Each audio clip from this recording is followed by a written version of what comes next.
Hello vinyl community, Midge here, a guy in a hat who likes nothing better than to talk about records, and on this video I'm going to be talking to you about 4 newbies. That's 4 new release albums from May and June that I think are worthy of your attention.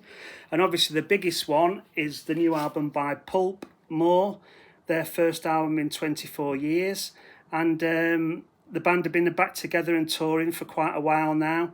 And apparently Jarvis was nervous about talking about making a new album to the band. So because I think in the past their recording sessions have been quite long drawn out processes. So he actually wrote all the lyrics for this album before he approached the band, apparently, to suggest making a new album. And it was produced by James Ford, who produces just about every indie band at the moment, and recorded in 3 weeks in November, December 2024, really quickly apparently. So yeah, here it is. And is it any good? Yes it is. It's amazing. Can't stop playing it. It's everything you would want from a Pulp album in 2025. It doesn't disappoint. You've got all the classic Pulp elements there. You've got Jarvis's amazing lyrics. I love his lyric writing. You've got the classic Pulp sound with a twist of disco and the Scott Walker sort of string element vibes to it. And interesting, on this album, there's a lot of great string arrangements and choral arrangements. There's a lot of sort of chorus vocals in this album, which is a nice new twist. And it's just great. It just sounds like a Pulp album. If they'd just carried on making albums in the interim, it just sounds like a Pulp album would be in 2025. It's got a mixture of both. It's sort of, when they had Different Class and it was such a big hit, I think afterwards they tried to distance themselves from it a little bit with This Is Hardcore and We Love Life, and they tended to get a bit more artsy rather than poppy. But this album's cool because it sort of embraces both elements. There's a definite pop edge on it, but there's also sort of the drenched in string and Scott Walker-esque type songs and ballads. So it's a nice mixture of both. Track listing wise, Spike Island, obviously that was the first single. That's a classic Pulp single, really upbeat, really catchy. Tina is the classic sort of Jarvis subject about obsessive love for someone that you've never met. Grown Ups is another great Pulp-esque track. It's it's your typical Pulp subject. It's about when you're young and all you want to do is grow up and be an adult, but when you're grown up, all you want to do is be young again. And what makes a grown up? What makes a good grown up? And there's some really funny lyrics in that one. So again, that's another great Jarvis lyrical subject. You've got Farmer's Market, which is a really sort of slow burning string type song.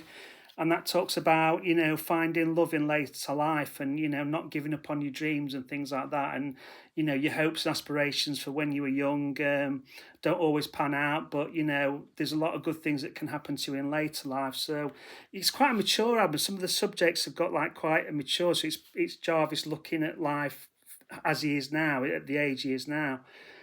Got to Have Love, another classic Pulp song.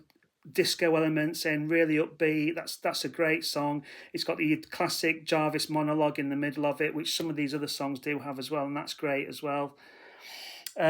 You've got Background Noise, which is another great lyrical subject. It's about how you've been with a partner or someone from a long time and love turns to something else. It's something that's always in the background and you might not appreciate it as much, but you'd notice it if it wasn't there. So that's another great lyrical song from Jarvis. You've got The Hymn of the North, which is like a touching subject about your kids growing up and you wanting them to find success and to go on, but not to completely forget you or where you're from. And it ends with A Sunset, which is a great song. It's about how people try and monetize things that can't be monetized. And I was lucky enough to see another Sheffield legend a couple of years ago. I saw Richard Hawley in concert. And he was doing a gig to support the lead mill because the lead mill have had some legal troubles in the last couple of years, and another firm were wanting to evict the tenants. So Richard Hawley did I think he did 3 nights in a row to support the lead mill, and he had a special guest every night. And I was lucky enough to be there on the night where he had Jarvis as a guest. And I'm going to link to a video below which shows you a performance of this song, A Sunset. I think it's a song that's been kicking around for a while that him and Richard Hawley wrote together. And it was appropriate for the night because it was about trying not to monetize, the venue. The venue is more than just a venue. It's got heart, it's got soul, and all these bands have performed in it, and you can't just take that away. So there's some great banter between them on stage. So if you look at the video, it's well worth checking out. And I'm glad they've included it on here. And it's not that much different from the arrangement I saw, but yeah, it's a great song, and it finishes the album really well. And it's well packaged. And you've got a lyric booklet as well with all the great Jarvis lyrics in it, and a great moody shot of the band on the back. The only thing that is missing is Jarvis's normal note before, please do not listen to the lyrics, please do not read the lyrics while listening to the recording. That's absent for some reason on this one. And another great thing about this version is there was a special edition produced for Sheffield shops, because obviously Pulp are a Sheffield band, my hometown, so I'm very proud of that. So there was a South Yorkshire Sunset edition that was exclusive to Sheffield shops, which was cool. And also, I did end up going to a listening party for the album, and I got some great freebies from there. You know what I'm like? I love album promotional freebies, so I was in heaven. So you got this cool tote bag. You got some stickers. You got a badge pack. I love badges. And you got not a blankety blank checkbook and pen, but you got a pulp book, and you got a pulp pen. Who would have thought that the worlds of music and stationery would combine so well? But they do. They absolutely do. So, yeah, Pulp more. Highly recommend it. Absolutely love it. Can't stop listening to it. It's a great comeback from a great band, and I hope this isn't the end of it. I hope they do produce more albums. But, yeah, absolutely love it. Can't recommend it enough. Go get it. The next album I'm going to recommend to you in my slightly clumsy and inarticulate way is the new album by another favourite band of mine, modern band, and that is Sports Team. And this is Boys These Days. This is the third album from the band, and they're one of my favourite bands. It's one of those bands where you watch the videos and stuff, and they seem like they've got that sort of gang mentality. They all seem really good friends. I think they all still live in the same house together, like the Monkees and the Beatles did. But they're a great bunch of musicians. They seem a lot of fun, and they're well known for their live performances. Their frontman Alex Rice sort of sings in a very sort of deep baritone. It's often compared to Brian Ferry for some reason. I think it's because he croons a little bit, but he's got so much energy. He just throws himself about. He's a great frontman. He's very funny as well.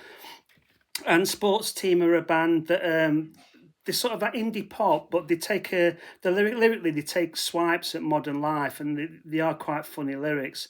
Like I said, this is their third album. The second album was a bit rushed, I thought, and I think the band felt like that too. It was like they tried to replicate the first album, but this album they've changed the sound. They've gone for like quite an 80s sound, surprisingly. I don't know if you've heard the song Subaru. It's the biggest song on here. It was one of the best singles of last year. And it's got a really sort of 80s type production. It's got a huge saxophone solo going through it. And it's about like a boyhood dream of wanting, 80s aspirations, like a red fast car. But it's got like a great sort of 80s production. It sounds a bit like an Avalon, Roxy Music's Avalon type production, like sophisticated soul and like an 80s sheen to it. But that's a great song. And like I say, lyrically they take quite a lot of swipes at modern life. Boys These Days, a title track, that's a really great funny song about it's like weaponized nostalgia when people say, boys these days, when I was young I used to play in traffic with rocks, and that's one of the lyrics on here. And it's a really funny swipe at people who say that, kids these days, they need a war, they need something to do. When I was their age, they don't know they're born, sort of thing. So that's a great track. And then you've got Moving Together, which is another great upbeat one. And it's unusual because it samples the Coronation Street theme tune, weirdly enough. But it does work. It samples it a couple of times in there, so that's a bit odd. But I like that. You've got Condensation and Sensible, which are the two singles from the album. They're really upbeat, indie, catchy pop. Check out the videos on YouTube for those. They're great songs. And you've got Bang Bang Bang, which is a swipe at American gun culture. Because the band, when they toured America in 2024, they were actually held up at gunpoint, and a lot of the stuff was stolen from their touring van. But apparently they wrote it before that happened, whether they believe that or not. But that's a great sort of satirical swipe at American gun culture. Again, it's a very upbeat number. It's got like a Western style vibe to it in terms of, it's like it got a Morricone type guitar riff that runs through it. So it sounds like a Western, so it's really cool. There's Head to Space, which is a swipe at millionaires making rockets and trying to colonize other planets to escape the troubles and stuff, but you can't really escape them. That's another great track. And it closes with a song called Maybe When We're 30, and that's really good lyrics. It's like a slow ballad, and it goes through maybe when we're 30, we'll go out and get a dog, and then it goes through when they're 70 and when they're 80, and it's got some great lyrics on it that made me laugh. If we make it to our 80s, we can lie out in the nude and we can take up smoking. And I like this line, and look through the obituaries for people that were rude and then laugh until we're choking. So that's a great song. So if you haven't heard Sports Team before, check them out. They're a really good band. I really like them. And this album was a bit of a surprise at first because, like I say, they've changed the sound a lot. But it's a real grower, and the singles are fantastic off it. The singles are really good. And it comes on this Hot Rod pink vinyl edition. But yeah, that's another great LP. If you've never checked out Sports Team, honestly, check them out. That's a great album. So that's Sports Team, Boys These Days. Album 3 I'm going to recommend to you is the latest album by Sparks, and it's called Mad, and it's got a great lenticular cover. Look at that, it's amazing. I love that. So this is the 28th album from Sparks, which is a lot of albums, isn't it? I mean, the only people that come near him really are King Gizzard, but I think they've done it in half the time. But I dip in and out of the Sparks catalogue. I don't get everything they do, but I know they've had a bit of a purple patch recently, and all their albums have been getting a lot of good reviews, so I thought it was about time to dip back in again. And I've been really impressed with this album. I really like it. It's got like a very sparse, minimal production to it. It's not overblown. It's not covered in sort of production techniques or orchestras or anything like that. It's quite stripped down to it's like a band format. There's lots of synths and guitar work and stuff, but it's just, it's nothing too overblown. And the thing I like about Sparks is, and especially Ron Mayall's songwriting, is you look at Sparks and you think they just look like outsiders, but from their point of view and lyrically and the way they write the songs, it's almost as if you're the outsiders and they're the normal ones. And I've always liked that about Ron Mayall's songwriting. And it's a great album. I mean, I think they're both in the late 70s now, so it's amazing that they can, keep trotting out albums like this of a high standard. But yeah, I've been really enjoying this. Great gatefold sleeve with Ron in there. And track by track, Do Things My Own Way. It's a typical Sparks manifesto. It is basically a song about, I don't care what anybody says, I'm sticking to my guns and I'm doing things my own way. It's like a great sort of upbeat tune. Jansport Backpack is another great song, and it's a typical Ron Mayall sort of lyrical idea. And it's about his girlfriend. It's about brand identity. Basically, the girl he's after's got a Jansport backpack, and all he ever sees is the logo on the back when she's walking away from him and dismissing him. And then when he's trying to find her in a crowd, all the women have got... It's about, like sheep mentality and brand identity. All the women have the same Jansport backpack, so we can't tell which one is his girlfriend. And I like that idea. Running up a tab at the Hotel for the Fab is a great Sparks title, besides anything else. My Devotion, that's another great song. It's got a great lyric in it. You may be devoted to your country, God or flag. Maybe you've a passion for a hobby or your jag. Maybe you love work, although I'm puzzled why you would. It's just another great it's all Ron Mayall's lyrics just like have really cool sort of twists to them and a lot of humour in them, and a lot of like sort of an abstract way of looking at the world that I've always liked. Um, I-405 Rules is another great song. They talk about the famous rivers of the world and how beautiful they are, but his favourite river is the I-405, which is, I think, is a freeway. So he's comparing like the flow of the river to the flow of the traffic on this I-405. That's another great song. In Daylight is another great sort of swipe. It's basically saying it's easy for anybody to look great in the night time. It's what you look like in the day. Everyone's got a chance of looking cool or attractive in the night time by candlelight. It's the daytime you've got to worry about. A Long Red Light is another great track. It's sort of like, I think it's meant to be about you're waiting for traffic lights to change, and the lyrics just continually repeat themselves. So it becomes like a mantra, and it's like boredom waiting for a traffic light. In fact, if you've ever heard Monty Python's song about traffic lights, you'll know exactly what I mean. It's kind of like that. And A Little Bit of Light Banter is a great song as well. It's about this couple who they go to work during the day, they carry on with their lives, they see all the horrors of the world, all the miserable, depressing stuff that people talk about. But when they get home and it's just them two, it's nothing serious, it's just light banter. They talk about music, they talk about films, and it's just like a cool little story type song. Yeah, love it. On the whole, I've really enjoyed this album. Like I say, the production's quite sparse, but I think it really works for that. And you've got a really cool booklet that comes with the album too, with all the great lyrics, great pictures of Ron and Russell. So that's pretty cool. So yeah, so that's on Transgressive, which is a small indie label. So they've gone for a small indie label this time. But yeah, highly recommend the new Sparks album. Really, really enjoying it. Lastly, but not leastly, is the new album from Billy No Mates, Metal Horse. This is the third album from Billy No Mates, and I first became aware of her when she did like a feature on a Sleaford Mods track a few years ago, and I've followed her since then. So basically, she's a singer-songwriter, multi-instrumentalist. She plays keyboards and guitar, and she does a lot of the tracks before on previous albums. She does everything herself. Her songs are quite can be quite angry. She's quite punky at times. A lot of the songs are about trials and tribulations of life and fighting back, but not on a downer. She's quite upbeat, and it's quite sort of like there's a lot of gallows humour going on.